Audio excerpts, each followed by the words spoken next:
Kita datang kepada Tuhan. Pada pagi hari ini kita mau siapkan hati kita. Kita mau siapkan seluruh kehidupan kita biar pagi hari ini ketika kita bersama-sama menyembah Tuhan, ketika kita masuk di dalam hadirat Tuhan, sungguh-sungguh setiap kita boleh mengalami Tuhan hadir di dalam kehidupan kita. Tuhan berbicara kepada setiap kita pada pagi hari ini.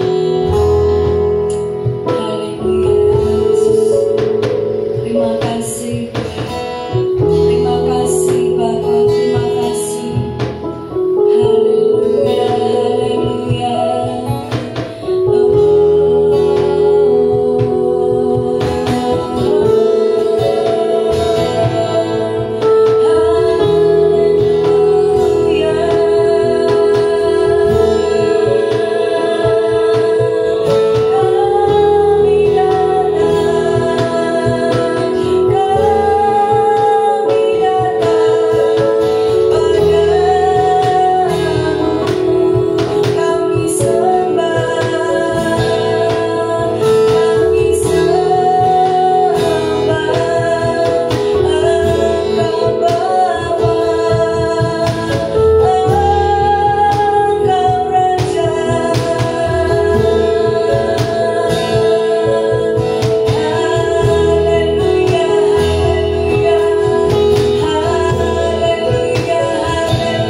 menyembuhkan setiap kehidupan kami. Terima kasih Bapa. Sekali lagi kami mau berkata, Tuhan, kalau kami ada Tuhan, itu bukan karena kekuatan dan kemampuan setiap kami, tetapi karena Engkau ada di dalam kehidupan kami Tuhan. Engkau yang menopang setiap kehidupan kami. Terima kasih Bapa. Terima kasih, kami bersyukur. Kami menikmati kehadiran Tuhan ada di dalam kehidupan kami, memulihkan setiap kami. Terima kasih Tuhan Yesus, kami siap lebih lagi masuk di dalam hadirat-Mu Tuhan. Hanya di dalam nama Tuhan Yesus kami mengucap syukur, kami berdoa. Bersama-sama kita katakan amin. Sekali lagi shalom. Ada sukacita Bapak Ibu. Saya percaya Tuhan hadir di tempat ini pada pagi hari ini memberkati setiap kita. Amin. Kasih salam dulu satu dengan yang lain. Selamat pagi.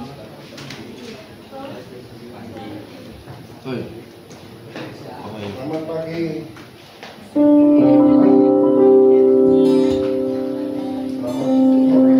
Haleluya.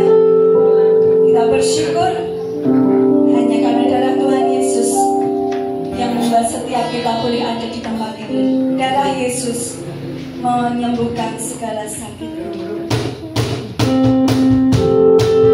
Sama-sama kita bertepuk tangan, katakan bersama hati kepada Tuhan.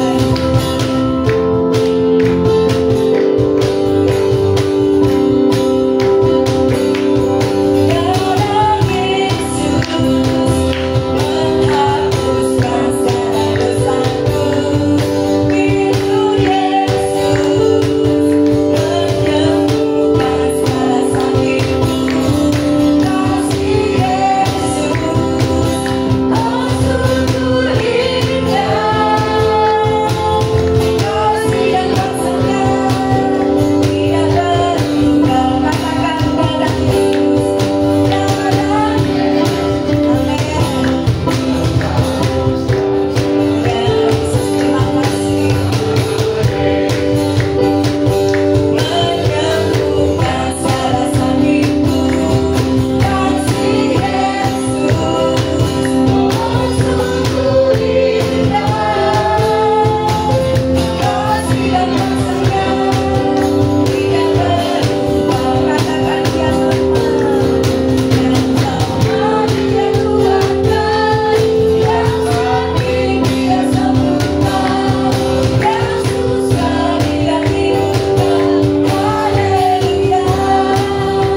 Puji Tuhan, sepanjang minggu ini ada Bapak Ibu Rani, ayo Rani, kesinian, bagikan berkat Tuhan yang kamu alami kemarin.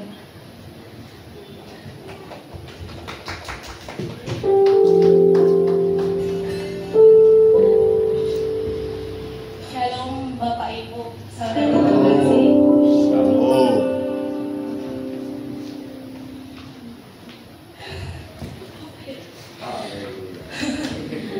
Saya cuma mau bilang kalau semalam itu kan kalau kami kan program ke Jepang ada 2, ada TG sama magang. Jadi kalau saya mengambil program TG yang mana kan harus ada 2 kali ujian. Jadi yang bulan 8 kemarin saya sudah lulus 1. Jadi semalam kebetulan saya ada ujian yang kedua. Dan pada saat ujiannya, puji Tuhan, saya lulus. Semoga kedepannya urusannya semakin dipercepat sama Tuhan, semakin diberkati supaya semakin cepat ke sana.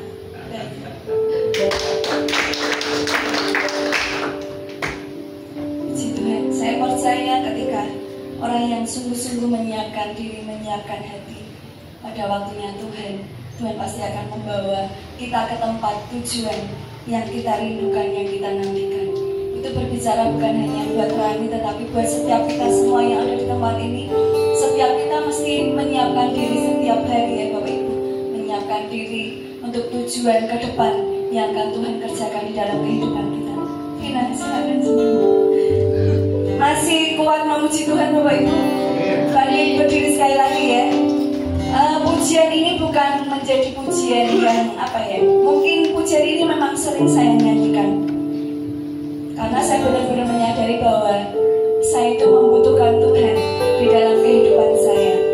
Ya, kita nggak bisa berjalan dengan kekuatan kita sendiri, tetapi Tuhan yang menjadi sumber kekuatan di dalam kehidupan kita. Amin Bapak Ibu. Hanya Engkau Tuhan yang kami perlukan di dalam kehidupan ini. Engkau satu-satunya yang ku perlu.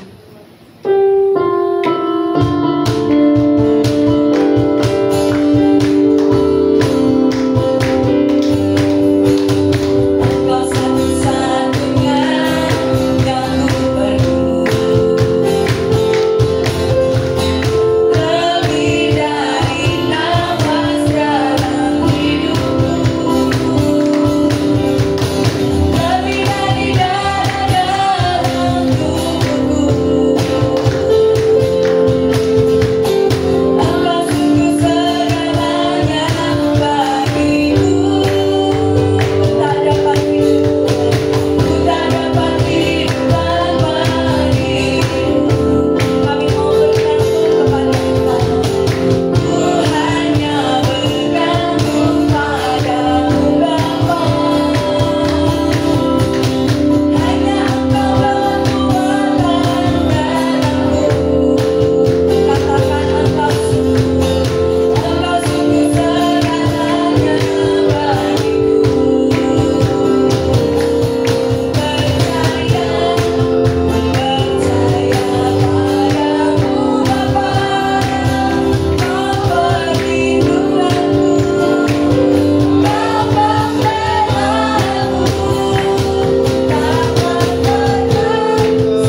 bersama-sama menyiapkan hati kita untuk menerima kebenaran firman Tuhan. Mari kita berdoa kepada Tuhan supaya Tuhan memberikan kepada setiap kita tanah hati yang baik, tanah hati yang subur, sehingga ketika kebenaran firman Tuhan disampaikan boleh berbicara kepada setiap kita yang ada di tempat ini. Haleluya. Bapa, terus ingatkan setiap kami bahwa ketika kami ada di dunia ini, waktu kami terbatas. Tidak selalu ada waktu buat kami. Hidup kami begitu singkat, dan biar waktu yang masih kami punya boleh kami pakai sebaik-baiknya Tuhan, untuk kami boleh mempersiapkan hati kami, menyiapkan diri kami Tuhan. Haleluya Yesus. Terima kasih Tuhan. Haleluya Yesus.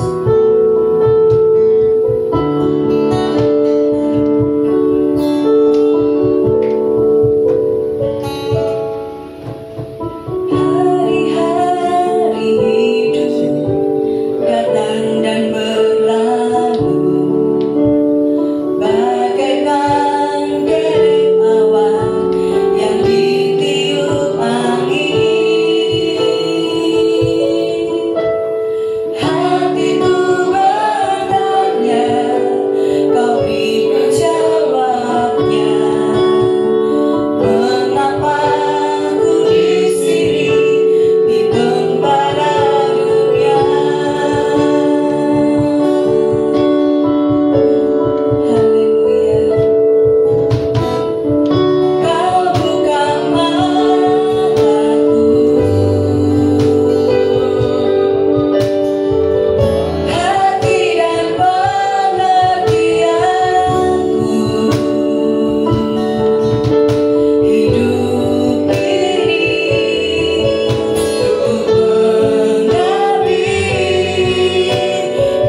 pesan buat kami, Kau punya kehendak buat kami.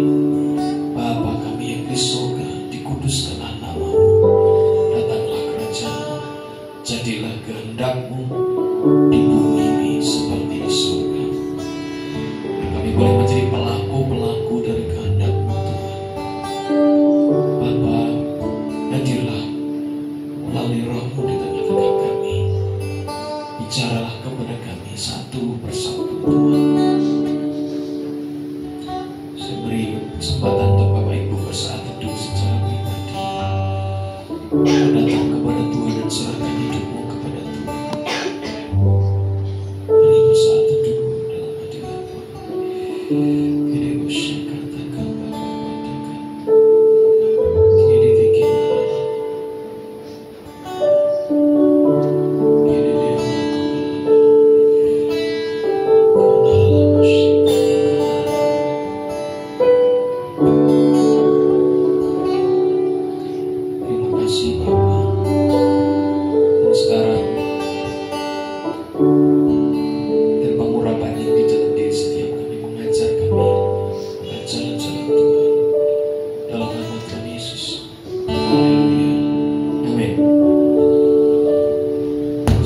Selamat pagi Bapak Ibu. Bagaimana kabarnya? Luar biasa. Sehat semua? Amin. Puji Tuhan. Baik, minggu yang lalu saya tidak berada bersama dengan Bapak Ibu karena sedang pelayanan di tempat Pak Daud ya di Ampel. Jadi saya sudah 2 minggu tidak berjumpa dengan Bapak Ibu. Nah, saya berharap minggu ini karena sudah selesai kegiatan-kegiatan Natal, kita akan mulai lagi persekutuan kita. Amin Bapak Ibu. Ya. Tanggal 17 kemarin ya terakhir sepertinya Natalan, rangkaian Natalan ya. Jadi Desember Januari banyak kegiatan Natal. Ya. Kemarin Natalan di Lestari ada sekitar 1.400-an orang yang hadir. Nanti sore Bapak Ibu bisa lihat di YouTube ya. Ada beberapa hal yang saya tangkap tadi sementara kita menyembah Tuhan.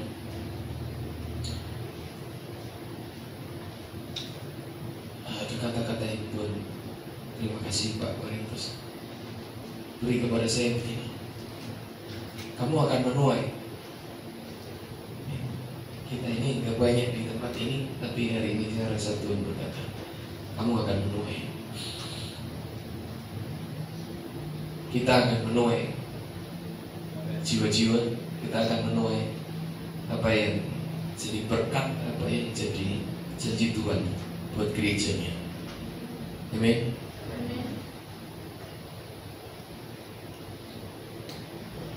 Yang kedua, ada satu ayat yang melintas di hati saya. Jalan orang benar itu semakin terang hingga rembang tengah hari. Jalan orang benar itu hidupnya naik dari waktu ke waktu sampai di puncak kehidupannya. Jalan orang benar, jadi artinya ini hanya berlaku buat orang yang hidupnya di dalam kebenaran. Hidupnya akan dibawa naik dari satu titik kehidupan kepada titik kehidupan yang lebih tinggi, dari satu kemuliaan kepada kemuliaan yang lebih besar. Amin. Ya, itu yang Tuhan mau kerjakan dalam kehidupan kita.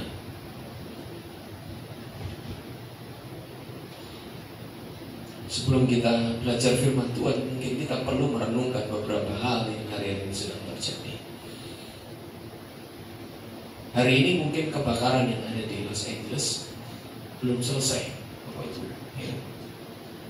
Berita terakhir yang saya sempat baca mungkin 2 hari yang lalu, kebakaran yang ada di Amerika, yang ada di Los Angeles itu menghancurkan berapa puluh ribu rumah. Ya. Satu rumah harganya bisa 30 miliar, 30 miliar, 50 miliar, karena rumahnya orang-orang kaya di Amerika.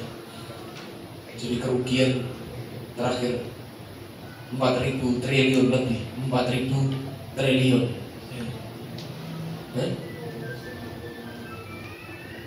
356.000 apa? Oh, nanti kita cross check. Setahu saya 4.000 sekian triliun.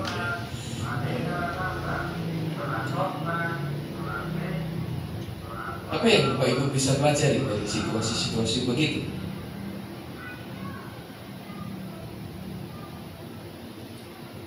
Orang-orang yang punya duit itu membangun kenyamanannya ya dengan membangun rumah yang besar, yang bagus dengan berbagai macam fasilitas.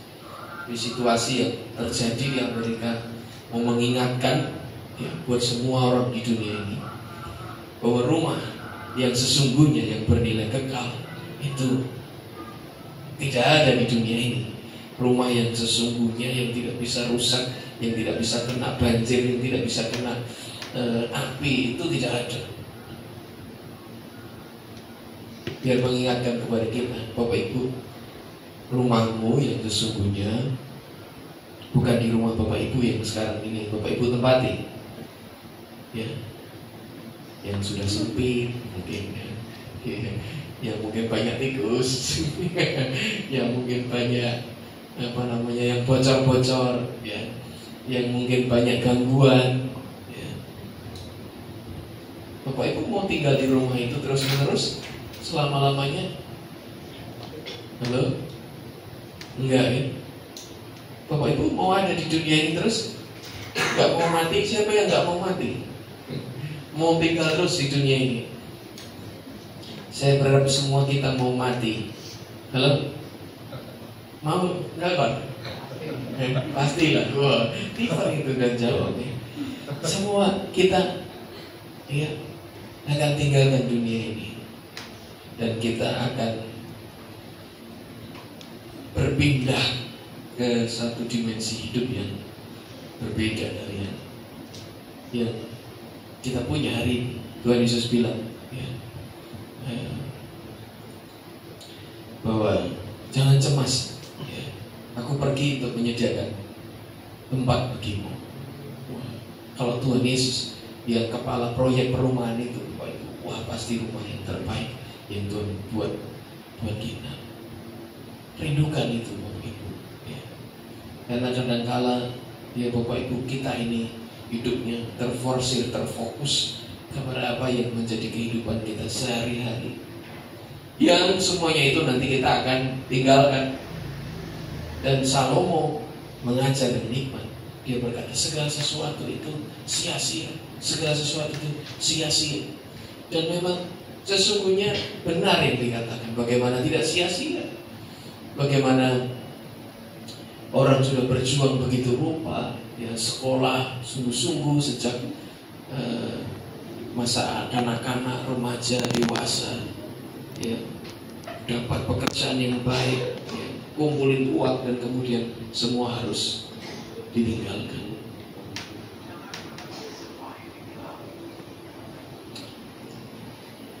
Wah itu, ya, terima kasih.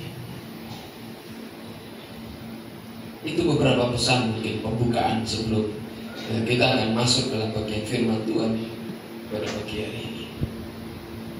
Ya, bersyukur Bapak Ibu, hari ini Bapak Ibu ada rumah yang Bapak Ibu tempati. Ya. Sesama kita manusia yang ada di Amerika, ya, orang-orang Indonesia juga banyak yang punya rumah di sana tuh Bapak Ibu, yang kehilangan rumahnya. Hari ini Bapak Ibu tadi malam bisa tidur dengan nyenyak? Bisa ya? Ya, gak kehujanan, gak kepanasan, ya, paling digigit nyamuk. Saya sebenarnya gigit nyamuk kayak susah tidur, ya. Tapi masih bisa tidur. Tapi bayangkan mereka yang kehilangan rumah, kehilangan orang-orang yang mereka cintai. Yang bicara bukan hanya di Amerika, ya, di mana kemarin, di Lampung juga banjirnya ngeri itu, sampai mobil-mobil pada keseret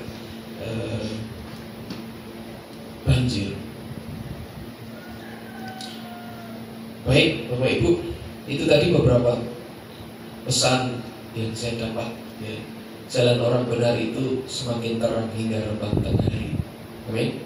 Jadi teruslah hidup di dalam kebenaran, teruslah sungguh-sungguh di dalam Tuhan, karena Tuhan membawa hidup kita naik. Dan teruslah setia untuk menabur, teruslah setia untuk ada di dalam Tuhan, karena kita akan menuai. Nah, Bapak Ibu, pagi ini kita akan melakukan bersama-sama firman Tuhan yang minggu yang lalu saya renungkan ini bersama dengan anak-anak yang ada di rumah. 1 Korintus 15 ayat 8 sampai 11. 1 Korintus 15 ayat 8 sampai 11 sampai 10 aja.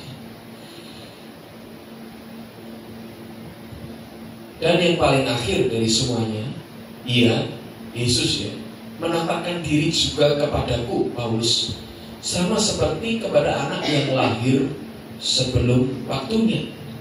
Karena aku adalah yang paling hina dari semua rasul, bahkan tidak layak disebut rasul, sebab aku telah menganiaya jemaat Allah. Tetapi karena kasih karunia Allah, aku adalah sebagaimana aku ada sekarang. Dan kasih karunia yang dianugerahkannya kepadaku tidak sia-sia.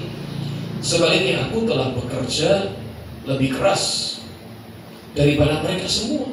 Tetapi bukannya aku, melainkan kasih karunia Allah yang menyertai aku.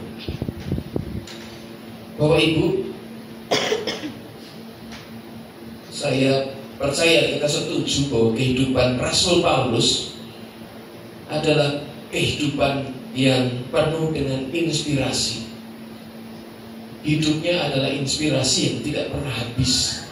Artinya ada banyak hal yang kita bisa pelajari, kita bisa temukan, kita bisa teladani dari kehidupan Rasul Paulus. Inspirasi mengenai besarnya kasih Allah dalam hidup seseorang dan besarnya karya kasih karunia Allah dalam kehidupan seseorang.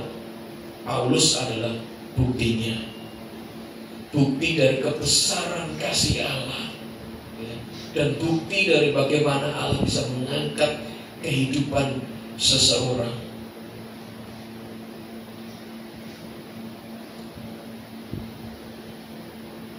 Kasih karunia. Apa yang dimaksud dengan kasih karunia? Nah, ini beberapa pengertian umum dari kasih karunia. Satu adalah kasih sayang dan kebaikan yang tidak layak diterima. Dua, pengampunan dan kesabaran Allah terhadap manusia. Tiga, kekuatan rohani yang diberikan Allah kepada manusia. Paulus berkata begini, ya. Dan yang paling akhir dari semuanya, Ia menampakkan diri juga kepadaku sama seperti kepada anak yang lahir sebelum waktunya. Lahir sebelum waktunya. Paulus berkata, Tuhan kemudian memanggil aku, memberi kepadaku kasih karunia terlalu cepat, ya, sebelum waktunya itu terlalu cepat. Kenapa? Karena Paulus dibandingkan dengan rasul-rasul yang lain itu berbeda. Rasul-rasul yang lain itu punya kesempatan untuk secara pribadi punya persekutuan dengan Yesus, mengalami pemuridan secara langsung dengan Yesus, diajar secara langsung oleh Yesus, mengalami kehidupan bersama dengan Yesus tiap hari, melihat kebesaran, melihat mukjizat, melihat perkara-perkara yang luar biasa bersama dengan Yesus Kristus. Tapi Rasul Paulus tidak mengalami semua itu.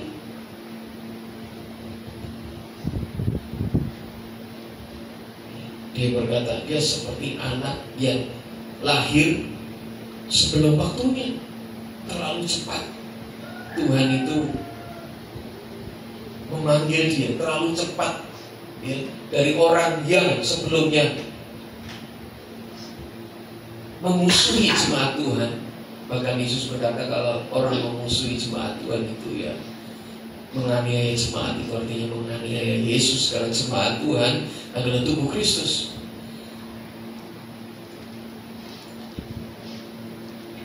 Karena aku adalah yang paling hina ya sebenarnya dari semua rasul, bahkan tidak layak disebut rasul, sebab aku telah menganiaya jemaat Allah.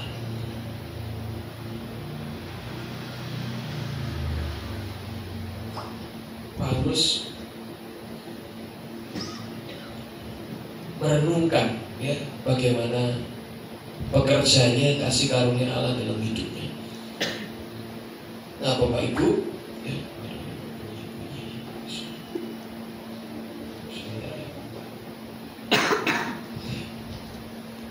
pagi ini kita akan dari berapa ayat ini? 1, 2, 3 ayat ini. Mari kita akan melihat bersama-sama apa yang kita bisa pelajari dari kehidupan Rasul Paulus. Mengapa Tuhan itu memilih mengambil Rasul Paulus, memanggil dia, memberi dia panggilan sebagai seorang rasul. Meskipun Bapak Ibu ya, itu semua adalah kedaulatan Tuhan ya, itu suka-sukanya Tuhan, tetapi mungkin kita bisa menangkap sedikit begitu ya, kok Tuhan itu penuh kasih sayang, penuh belas kasihan ya, penuh kasih karunia kepada seorang yang bernama Paulus. Kira-kira apa Bapak Ibu ya?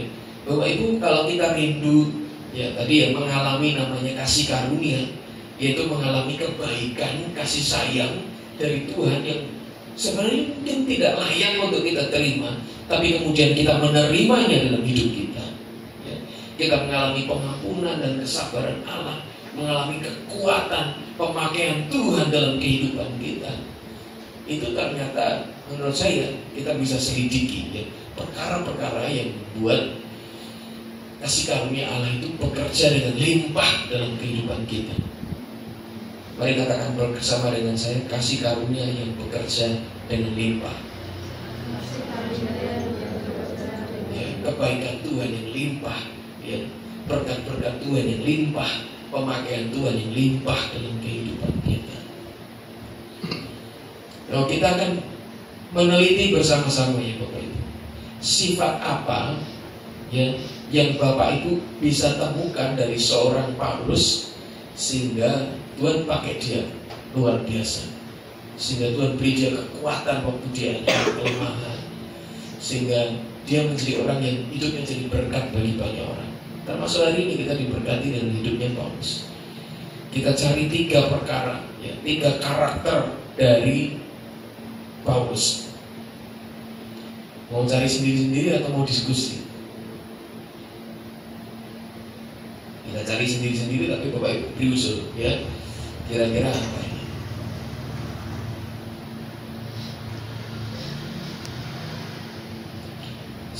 Satu dari ayat-ayat yang awal apa ya?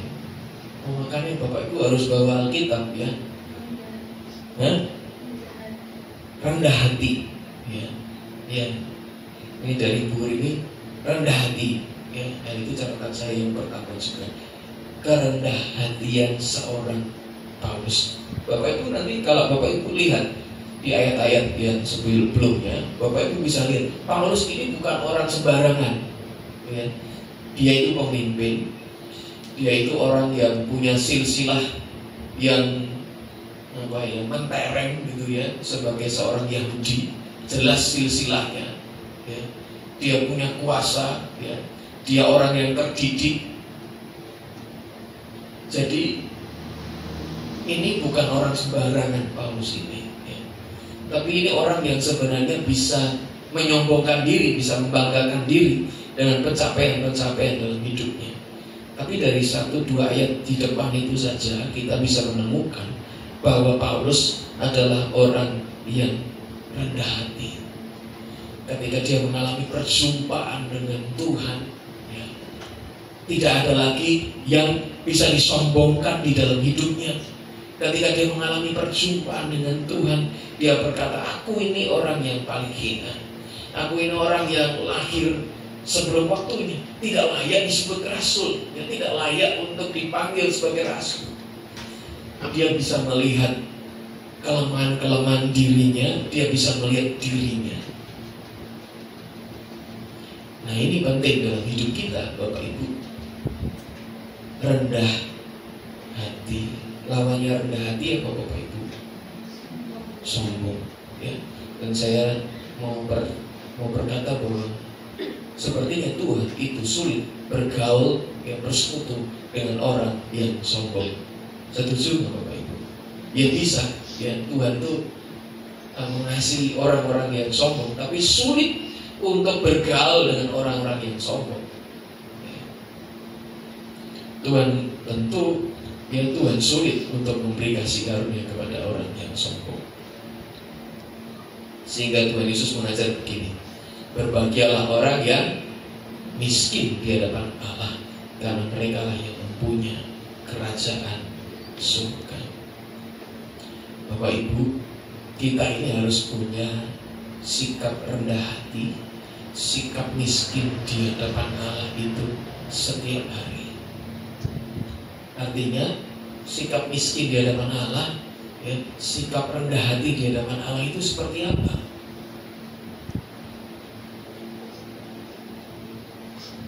Kita harus terus memperkarakan hidup kita di hadapan Tuhan. Bahwa kalau kita memperkarakan diri kita di hadapan Tuhan, Allah yang maha kaya, maha kuasa, maha penuh kasih, dan segala kebaikan yang Allah punyai. Ketika kita datang kepada Allah, mari kita mengakui sampai hari ini, ya.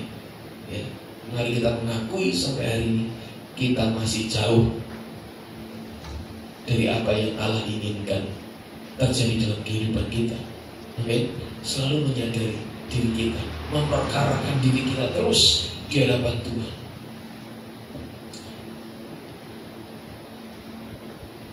Nah, kesombongan ini, Bapak Ibu, kita perlu cermati, ya. Kita perlu waspadai, karena seringkali, ya, kesombongan itu muncul dalam hidup kita. Apa tandanya? Tanda yang paling kelihatan kalau orang itu sombong berdasarkan pengalaman Bapak Ibu? Apa, Vina?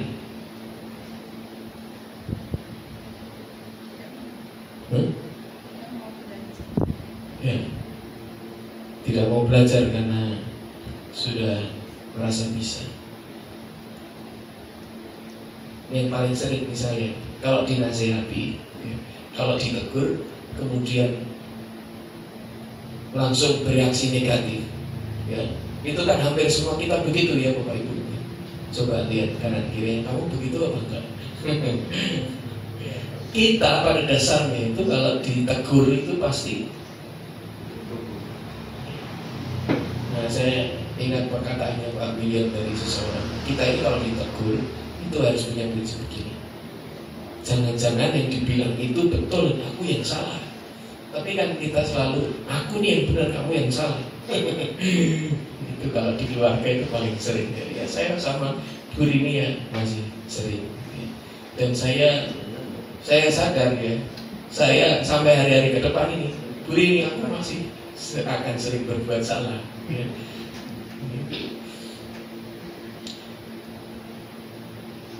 Kalau ditegur itu, nah, kita harus belajar untuk ditegur Tuhan. Nah, kalau ditegur orang atau ditegur Tuhan, ya. Bapak lihat, ya, orang yang nggak bisa ditegur sama yang bisa ditegur. Bapak Ibu bisa lihat kisahnya Saul dan Daud. Saul kisah hidupnya, Bapak Ibu, dari raja, tapi kemudian dari orang yang terhormat, tapi kemudian nggak terhormat. Itu bukan planningnya Tuhan, ya. Bukan rencana Tuhan. Hidup kita itu kemudian mengalami penurunan, ya, kemuliaan, karena Paulus mengajar begini. Meskipun manusia lahiriahku semakin merosot, namun manusia batiniahku dibaharui dari sehari ke sehari. Hidup kita harus secara kerohanian, kemuliaan itu harus bertumbuh. Nah, Saul enggak, ya. hidupnya dari raja, ya, terhormat, paling terhormat di Israel, kemudian dia jadi orang yang bahkan Tuhan marah sama dia, ya. Tragis kisah akhir hidupnya. Bapak Ibu lihat dari hidupnya Saul. Kenapa? Saul ini orang yang kalau ditegur itu, kalau diberi nasihat itu selalu punya alasan. Selalu punya alasan. Ditegur Tuhan juga selalu punya alasan. Kokean alasan.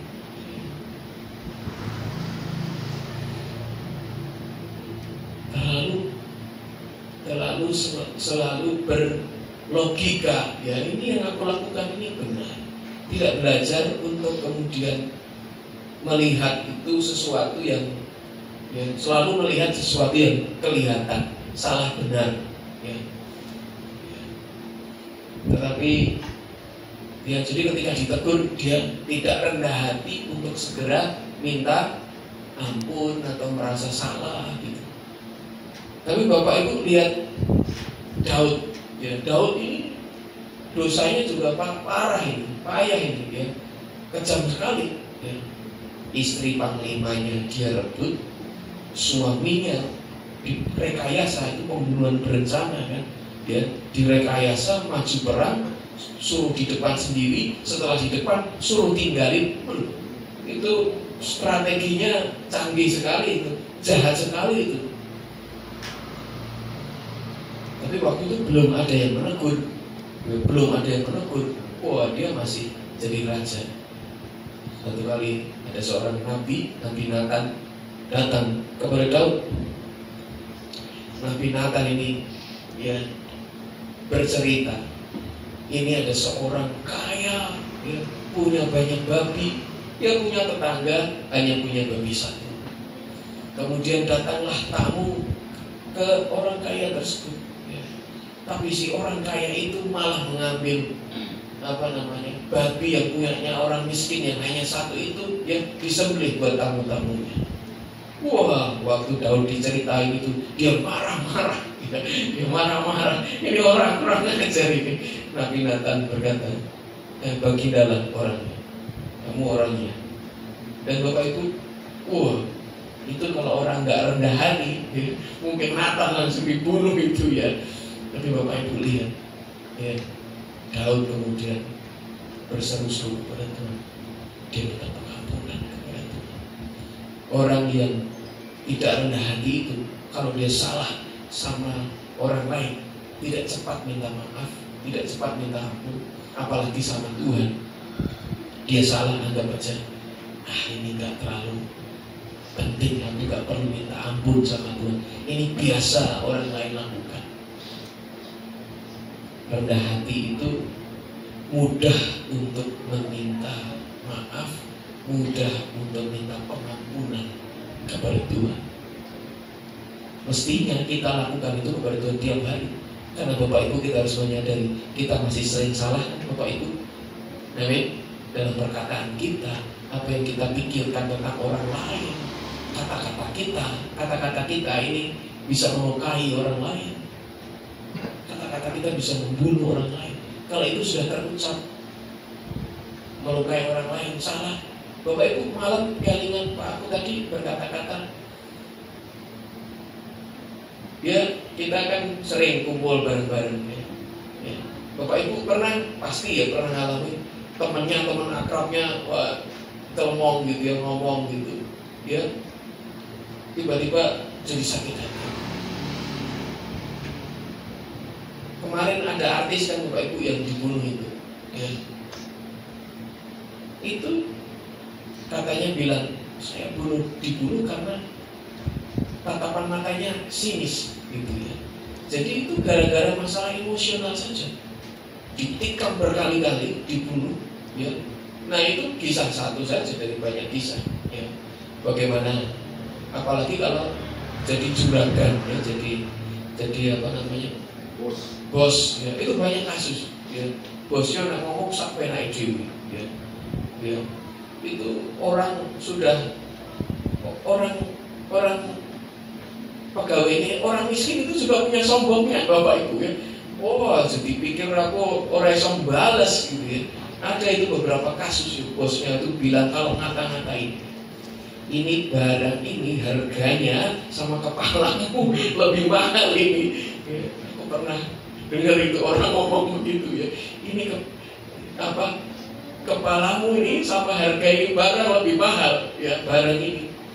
Orang miskin ya, orang sudah susah ya, dikata-katain begitu, timbul sakit hati dan berujung kepada pembunuhan. Kita harus berhati-hati dengan kata-kata kita. Kalau kita meleset hidup kita tiap satu hari itu meleset, Bapak Ibu coba perkarakan kepada Tuhan ya. Kalau meleset, perkarakan. Kalau kita belajar jadi orang yang kalau meleset, belajar untuk meluruskan, meleset, belajar meluruskan, Bapak Ibu nanti kita akan jadi orang yang selalu presisi, tepat. Omongan kita tidak melukai orang lain, sikap perilaku kita tidak membuat orang lain ngelus dodol ya. Kita harus belajar ya, saya ya, kita semua ya Bapak Ibu ya.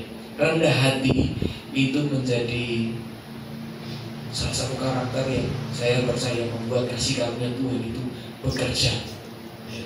Tuhan itu kalau pilih Paulus itu Tuhan pasti memilih karena ada karakter-karakter mulia yang ada dalam dirinya Paulus. Kalau Tuhan itu ingin memberkati hidup kita, mengangkat hidup kita, membuat perkara-perkara yang besar dalam hidup kita, pasti ada perkara-perkara yang Allah lihat dalam hidup kita. Paulus itu punya sifat rendah hati. Oke, yang kedua ya, sifat apa yang dimiliki oleh Paulus sehingga Tuhan itu panggil dia? Ayo temukan yang muda-muda ini, giliran yang sebelah sana. Pavli, Rani, Korintus, Tiban ya. Bekerja keras. Wah, catatan saya yang kedua, bekerja keras.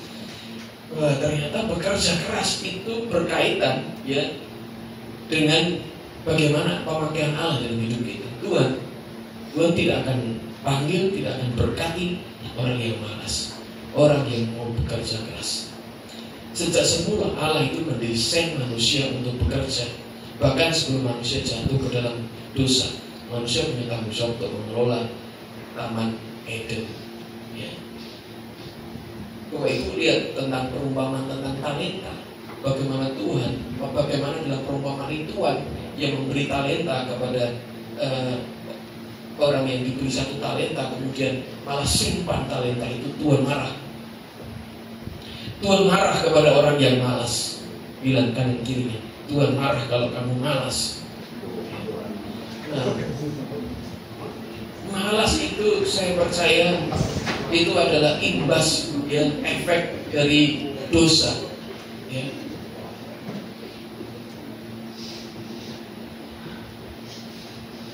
Kemalasan adalah karakter dosa yang membuat manusia tidak mencapai potensi maksimalnya.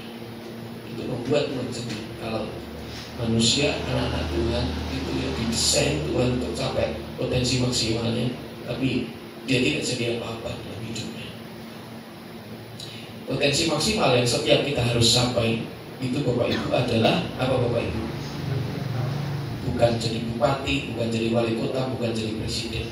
Buat kita yang telah ditebus oleh Yesus Kristus, potensi maksimal yang ditetapkan atas hidup setiap kita adalah apa Bapak Ibu? Menjadi apa? Menjadi seperti Tuhan Yesus, menjadi sempurna seperti Bapa, dan menjadi sama seperti gambaran dari Bapa di surga, yaitu Tuhan Yesus Kristus. Itu semua target yang kita harus capai itu. Tapi untuk menjadi serupa seperti Tuhan Yesus, menjadi semakin serupa dengan Kristus, itu harus bekerja keras.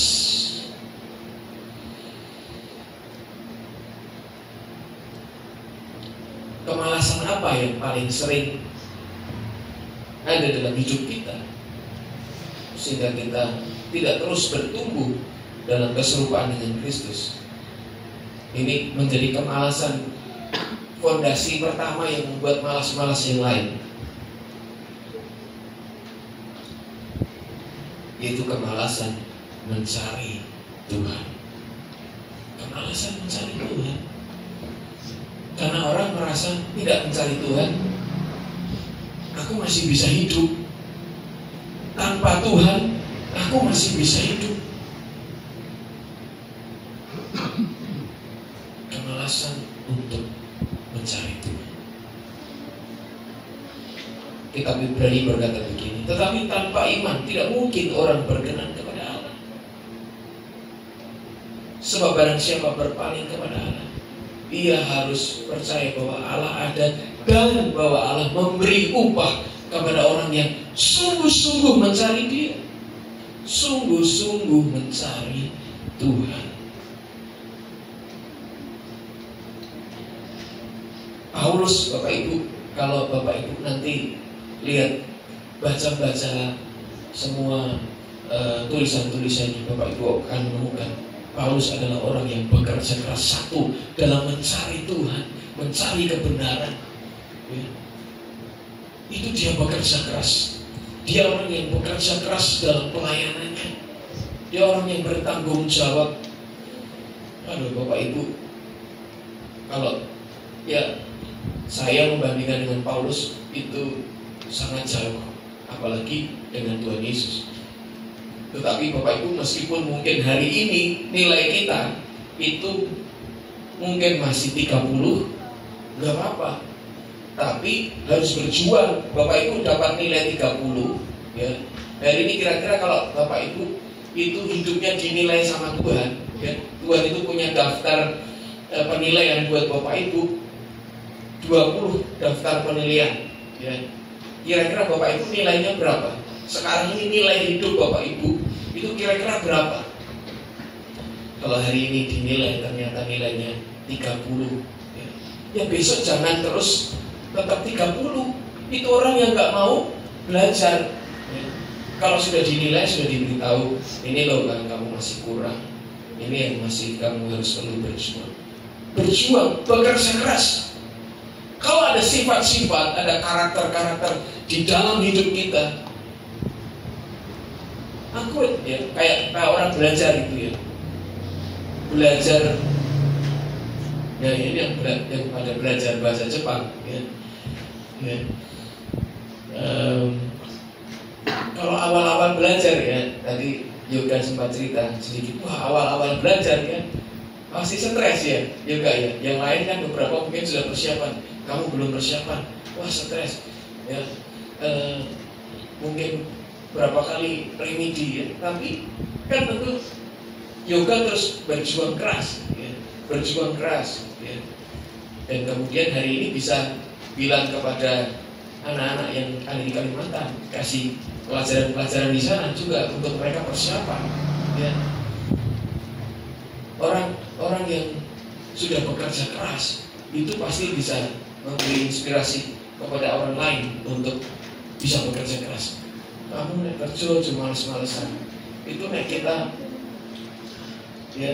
Jadi orang yang kita hanya bisa memberi apa yang kita punya dalam hidup ini. Harus jangan malas cari Tuhan. Kalau bangun pagi hari dan cari Tuhan, buat saya, buat Bapak Ibu, coba tepuk kanan kirinya. Kalau bangun pagi hari dan cari Tuhan, semua bilang. Kalau nggak ada ya kasih kursi. Kamu kalau bangun pagi hari dan cari Tuhan, kecuali Bapak Ibu tidurnya jam 1, jam 2 karena kelebur kerjaan ya bisa diatur ya bangunnya. Tapi orang turunnya jam 8 wengi, tangine jam 8 esok gitu. Misalnya ini nggak ada di sini, tidak ada di sini. Coba lihat kanan kiri ada nggak? Jadi bangun pagi dan mencari Tuhan itu kewajiban buat kita. Bapak Ibu bangun jam 5 saja, yang di tetanggamu itu udah bangun duluan. Jam 4 mereka bangun. Tetangga saya, Pak Pram itu kalau bangun jam 4 dia mandi, ke tempat ibadah. Dia balik. Habis itu dia lari-lari sepedaan. Padahal nggak punya Tuhan seperti kita. Tuhan yang hidup, Tuhan yang kita bisa rasakan anugerahnya, kasihnya, Tuhan yang jelas. Tuhan itu, saya mau berkata satu-satunya Tuhan yang jelas yang hidup, cuma Tuhan yang kita punya. Amin. Amin. Nanti kalau Tuhannya udah jelas hidup, ya itu berarti bisa ditemui, bisa dicari. Sudah jelas hidup, nggak pernah ditemui, nggak pernah dicari. Kemalasan untuk mencari Tuhan.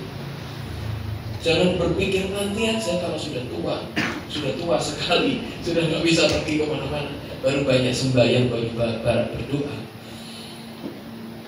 Saya ingatkan lagi ya, waktu yang lalu saya bersahabat dengan seseorang itu aja butuh waktu. Gak bisa ketemu langsung jadi sahabat. Ya. Sama Tuhan juga begitu, butuh waktu untuk Bapak Ibu membangun persahabatan dengan. Itu perlu kerja keras, bekerja keras menyalipkan daging. Ya. Minggu ini kita mulai belajar ya, belajar puasa lagi, belajar doa lagi.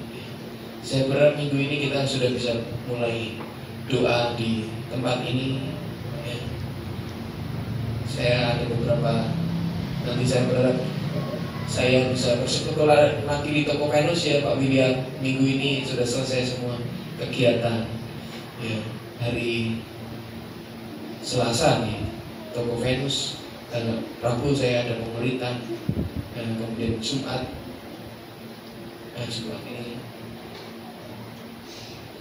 ini ada pelayanan juga. Jadi itu sifat yang kedua, bekerja keras. Bapak Ibu harus bekerja keras. Jangan menunda-nunda. Ya. Jangan menunda-nunda kamar kita berantakan. Nah, orang yang berantakan itu analisanya. Ini saya baca dari Kompas tadi pagi. Satu, itu kalau orangnya kreatif. Bapak Ibu di depan sana itu ada servis HP, ya. Itu ya Pak Andre ya. Kalau servis HP di sana, Bapak Ibu itu tempat servisnya itu, waduh, bikin pusing lihatnya. Itu karena ada orang-orang yang kreatif itu nggak bisa tempat rapi, ya dia butuh tempat yang berantakan gitu untuk memicu kreativitas dalam hidupnya. Ya itu sisi positifnya. Ya Bapak Ibu, tapi sisi negatifnya ke yang lain. Orang yang berantakan itu yang berarti sering menunda, ya. Sering menunda, membiarkan yang berantakan tetap berantakan. Bapak Ibu, kalau saya ngomong begini, nilai saya juga belum bagus. Tapi saya memang itu harus dilatih, ya. Apalagi di rumah itu kan sering pekerjaan itu membuat yang sudah ditata berantakan lagi. Ya, sudah ditata berantakan lagi, tapi kita harus menata. Ya, ini hal-hal yang praktis dalam hidup kita. Ya, itu menata hal yang kelihatan dan menata kehidupan kita itu harus ditata. Harus bekerja keras. Ya, amin Bapak Ibu. Taman Eden kita harus rawat, kita harus pelihara. Jadi kalau Taman Eden itu nggak dirawat, dipelihara. Pas musim hujan begini, ya itu kalau rumput nggak dicabuti, dalam waktu sebentar udah rumput pasti tumbuh. Kalau sudah tumbuh banyak, wah butuh orang lain untuk membantu. Yang depan rumah saya, ya kalau musim hujan dulu udah bersih itu. Sekarang punyanya tetangga, ya kemudian saya lihat tetangga itu minta tolong 2 orang untuk cabuti rumputnya. Dari kemarin belum selesai loh Bapak Ibu. Hari ini dilanjut lagi. Saking oke. Semua hal yang tidak kita rawat, yang kita tidak tata, yang kita tidak pelihara, itu pasti cenderung mengalami penurunan. Gak jadi rapi, gak jadi sehat. Ya tubuh kita perlu kita rawat. Ya semua hal potensi dalam hidup kita perlu kita rawat. Ya, saya kira pesannya jelas ya. Yang kedua, bekerja keras.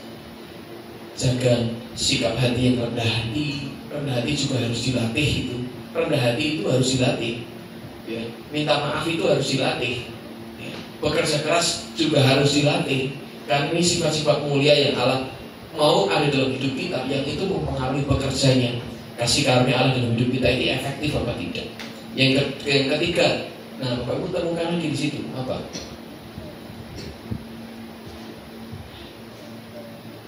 Ini ayat yang ke 10. Mari kita ya coba karakter apa yang Paulus punya? Melainkan kasih karunia Allah yang menyertai aku. Kata ini menyiratkan apa? Paulus itu orang yang ini kata terakhir. Ya, sebaliknya aku telah bekerja lebih keras daripada mereka semua, tetapi bukannya aku, melainkan kasih karunia Allah yang menyertai aku. Berarti apa? Paulus ini orang yang aku bekerja keras, tapi bukan aku, tapi kasih karunia Allah yang menyertai aku. Artinya Paulus itu orang yang apa ini? Nah, coba kita nanti kalau betul dapat payung. Apa ya kan? Mengandalkan Tuhan. Contohnya mengandalkan Tuhan. Meskipun Paulus ini orang dia udah punya karakter kerja keras Bapak Ibu. Ya, ini orang karakternya udah terlatih, orang yang berani, orang yang punya kan. Tetapi nggak cukup bekerja keras. Ya. Dia perlu mengandalkan Tuhan. Dia berkata, kalau aku bisa bekerja keras, melakukan banyak hal buat Tuhan, aku tahu itu juga karena penyertaan Allah dalam hidup. Nah, itu kita perlu mengandalkan Tuhan dalam hidup kita, Bapak Ibu. Jangan mengandalkan kekuatan kita untuk menjalani hidup kita. Terus biasa ngomel, rasa sembahyang, rasa apa, misalnya ya. Andalkan Tuhan. Kita ini nggak tahu ya. Ada yang tiap hari nyopir, harus pastikan andalkan Tuhan. Pastikan memulai hari itu betul-betul Tuhan dilibatkan. Tuhan dilibatkan. Pekerjaanmu penuh resiko. Jadi mengandalkan Dia bukan hanya pekerjaan yang penuh resiko. Semua kita ini harus mengandalkan Tuhan. Karena waktu kita mengandalkan Tuhan, kita akan menemukan jalan-jalan yang kita nggak bisa lalui. Ada Tuhan. Tuhan bisa buka jalan. Ya. Tuhan bisa buat terobosan. Tuhan bisa buat pertolongan. Ya. Tuhan bisa buat banyak hal yang kita tidak bisa Allah ya mengerjakannya di dalam kehidupan kita. Rendah hati, kerja keras, andalkan Tuhan, maka kita akan bisa menjadi seperti kehidupan Paulus. Hidupnya berbuah. Apa Bapak Ibu? 3 sifat: rendah hati, kerja keras, mengandalkan Tuhan. Lawannya buang kesombongan, buang kemalasan, dan buang pengandalan kepada diri sendiri. Dan kasih karunia bekerja dengan limpah dalam hidup kita. Amin. Berfirman Tuhan. Mari kita datang kepada Tuhan.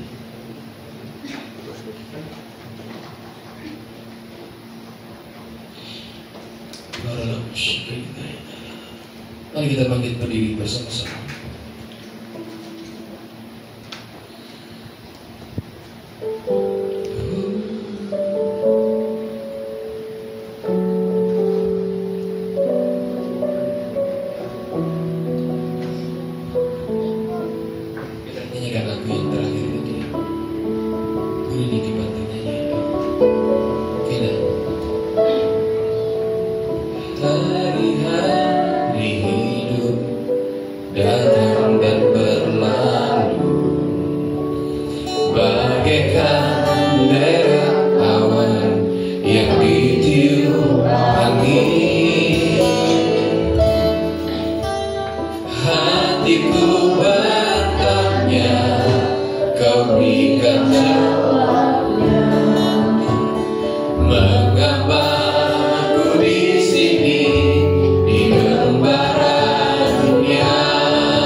banyak hal yang menanti untuk Tuhan beri dalam hidup kita. Ada banyak berkat yang menanti untuk Tuhan limpahkan dalam hidup kita. Ada banyak kasih karunia dari Tuhan.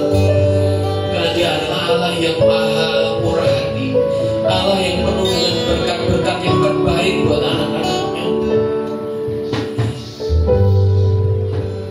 Dan Tuhan rindu Bapak Ibu kau mengalami kebaikan-kebaikan Bapa dalam hidupmu. Tuhan sedang ingin melihat hatimu. Apakah engkau mau menjadi orang yang rendah hati? Apakah hari-hari ini kau sedang mengalami teguran dari Tuhan? Ada situasi-situasi yang terjadi dalam hidupmu yang kau tahu Tuhan sedang berkata lewat situasi-situasi itu. Izinkan Tuhan mengajar hidupmu melalui situasi-situasi, melalui pengalaman-pengalaman. Biarkan situasi, pengalaman hidup membuat kita menjadi orang yang bertambah bijak, bertambah hikmat, menjadi orang yang kemudian ketika ditegur oleh Tuhan, kita mengambil keputusan untuk taat kepada apa yang jadi kehendak Tuhan. Mari kita minta anugerah dari Tuhan supaya kita bisa mengatasi kelemahan-kelemahan dalam hidup kita, kemalasan, kedagingan, kelemahan-kelemahan yang mengikat hidup kita. Minta anugerah Tuhan supaya kita sudah bisa menyelesaikan semua yang harus selesai. Semua yang harus selesai. Tuhan, berikan kepada kami hati yang lapar dan haus untuk mencari Engkau. Berikan kepada kami kesungguhan, kekuatan dari surga kiranya menopang kami. Mintalah Tuhan, mintalah saudara, anugerah dari Tuhan. Tuhan, kami mau mengandalkan Engkau dalam hidup kami. Kami terbatas dalam bekerja, kami terbatas dalam melayani, kami terbatas dalam melindungi keluarga kami, melindungi diri kami sendiri. Tuhan, Engkau yang kami andalkan dalam hidup kami. Allah yang hidup kami mengandalkan Engkau. Kami berseru kepada Engkau pagi ini bersama-sama dalam nama Tuhan Yesus. Curahkanlah anugerah-Mu, kasih setiamu dalam hidup kami. Mengalir Tuhan, mengalir.